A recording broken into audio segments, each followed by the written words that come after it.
When I first saw her, she was standing barefoot on her porch, clutching a broken photo frame as if it were the only thing keeping her upright. The morning sun spilled over the neighborhood, golden and soft, but her eyes looked like they'd forgotten what warmth felt like. The moving truck had just pulled away, leaving her surrounded by boxes and silence. I didn't even know her name then, but something about her stillness pulled at me like a whisper I couldn't ignore. If you believe that kindness can change lives, that sometimes the smallest favor can start the biggest story, then please take a moment to like, comment, share, and subscribe to Kindness Journal, because this story is exactly what second chances are made of. Her name was Claire Monroe, and she had just moved into the house next to mine a few weeks earlier. I'd only caught glimpses, her watering the flowers that refused to bloom, her sitting alone on the porch steps after sunset with a cup she never seemed to drink from. The neighborhood was friendly, but people whispered. Divorce, someone said. Her husband left. Another added, she lost her little boy a year ago. I didn't want to believe the rumors, but there was something in her eyes, an ache that no amount of pretending could hide. I'd lost someone once too, my wife, 3 years earlier, in a car accident that had rewritten my entire world in one phone call. Since then, I kept my life simple. Work, home, repeat. No noise, no surprises, no new attachments. Until that morning when I saw smoke curling from her backyard. It wasn't much, just a sputtering trail from what looked like a grill gone wrong. I grabbed my hose and hurried over. "Hey, are you okay?" I called out. Claire spun around, startled, her hands covered in ashes. The small fire in her metal bin fizzled as I sprayed it down. She blinked at me through a streak of soot, then exhaled shakily. "I'm fine. I was just burning some old things." I nodded, not sure what to say. The smell of burnt paper lingered in the air. I could make out fragments of photos, maybe letters. "Looks like a rough morning," I said quietly. She laughed softly, but it was a tired laugh, the kind that sounded more like surrender than amusement. "Just trying to move on," she murmured. Something in her tone stayed with me. That night, while washing dishes, I caught myself glancing through the window toward her dark house. There was a single light in her kitchen flickering. I wondered if she was eating dinner alone again. The next day I baked banana bread, something I hadn't done since my wife was alive, and walked it over. When she opened the door, she looked surprised but smiled faintly. "For me?" "Just a neighborly offering," I said. "Thought you might need something sweet." She hesitated, then stepped aside. "Come in, if you'd like." Inside, the place smelled faintly of cardboard and dust. Boxes were stacked everywhere, half opened, some never touched. On the mantel, there was only one photo frame, the one I'd seen her holding before. It showed a man with kind eyes and a little boy grinning at the beach. She caught me looking. "My husband, Mark," she said quietly. "And my son, Toby." There was a pause. She didn't say anything else, and I didn't ask. Instead, I handed her the bread and told her she could keep the plate. We talked about small things, where she worked, how she hated the city traffic, how the birds around here woke her up every morning. When I left, she thanked me with a small smile that almost looked real. Days passed, then weeks. Sometimes I'd see her struggling with groceries and help carry them in. Sometimes she'd stop by with leftovers so it wouldn't go to waste. We never talked about the past, but silence slowly turned into comfort.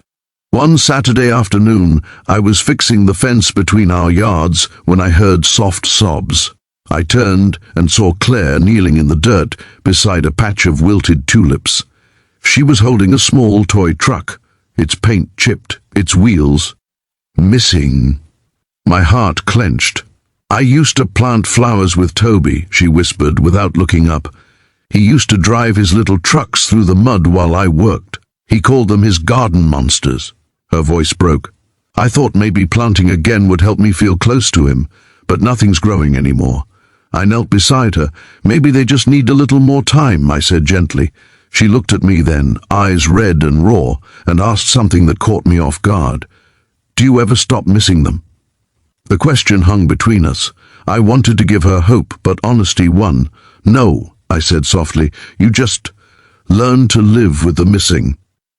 That was the day she started talking more, about the accident, about how her husband had left 6 months later because the grief had turned them into strangers. He said he couldn't look at me without remembering, she said, as if I wasn't remembering every second of every day. I didn't know what to say, so I didn't. I just sat with her until the sun began to fade and the shadows stretched long across the grass. From then on, our days intertwined quietly. I helped her repaint her kitchen. She helped me fix the leaky sink. She started baking again, and I started smiling again. The walls around her house and my heart began to fill with life again. One afternoon, rain poured suddenly, drumming against the rooftops. I ran over to close her windows before the storm worsened. When I stepped inside, she was sitting on the couch, her hands wrapped around a mug of tea. She looked up, surprised. "You came over just for that? Didn't want your books getting soaked," I said, shaking the rain from my jacket. She smiled. "You're always doing favors, aren't you?" "Just being a good neighbor," I replied. But as I turned to leave, she said softly, "Stay a little longer." The words froze me mid-step. She patted the seat beside her. I hesitated, then sat down. We listened to the rain together, neither of us speaking. It felt like the world had slowed to a heartbeat. After that day, something shifted. She started inviting me over for dinner now and then, and I stopped pretending I wasn't waiting for those invitations. The loneliness that had defined both our lives began to blur around the edges. We didn't need grand gestures or declarations, just quiet presence, the kind that said you're not alone anymore. Still, healing isn't linear. There were days when she would close off completely, staring out the window for hours, lost in memories I couldn't reach. And there were nights when I'd wake from dreams of my wife's laughter echoing in an empty room.